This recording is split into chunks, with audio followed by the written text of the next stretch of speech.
The room is cluttered, books piled on a table, a mug half filled with cold tea, and a sweater draped over the back of a chair. The person sits slouched in an armchair, looking out at the rain but seeing nothing. Their hand absently traces the edge of a photo frame on the table. It holds a picture of two smiling people. Next to the frame is a small stack of unopened letters tied with a ribbon. The camera lingers on their hand as it moves to untie the ribbon. They hesitate, looking toward the letters, as though unsure of what they might uncover. They finally pull a letter from the pile, carefully opening the envelope. The paper is slightly worn, and the handwriting on it is neat but hurried. The person begins to read silently, their lips moving slightly without making a sound. Their face betrays a mix of emotions: grief, nostalgia, and a faint flicker of something else. They stop halfway through, fold the letter, and set it down as though it weighs too much to hold. For a long moment they stare at the table, their fingers tapping against the wood. The sound of the rain changes, transitioning from heavy droplets to a gentle patter. They glance toward the window, lost in thought. Outside, a street lamp flickers in the stormy haze. Inside, the ticking of a clock grows louder as the silence deepens. The person picks up the photo frame, turning it over and tracing the outline of the picture. A faint smile crosses their face for the briefest moment before vanishing. Their expression hardens as they set the frame back down. The person snaps out of the memory as the phone vibrates on the table. The screen lights up, showing a familiar name. They stare at it, biting their lip, and let the call go unanswered.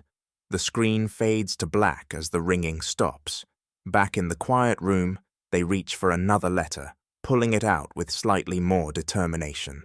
This time they read aloud, their voice quiet but steady. "I know it's been hard, but I want you to know how much you're loved. It doesn't matter how far you go or how long you stay away.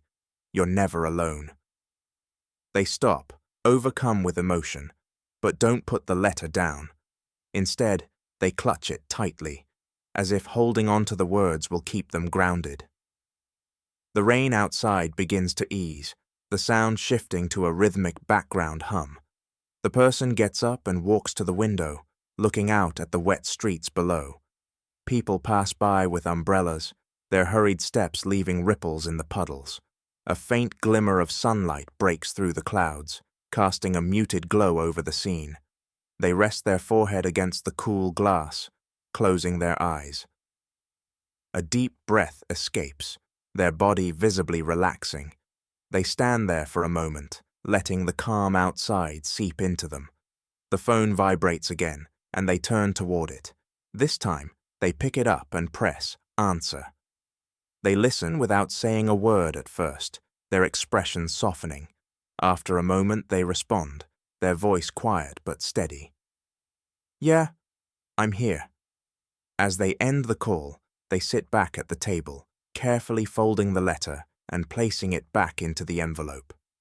They look at the pile of unopened letters, a small but determined smile forming on their face. One by one, they begin to untie the ribbon and sort through the stack. Outside, the rain has stopped. The sky is still overcast, but the hint of sunlight promises a clearer day ahead.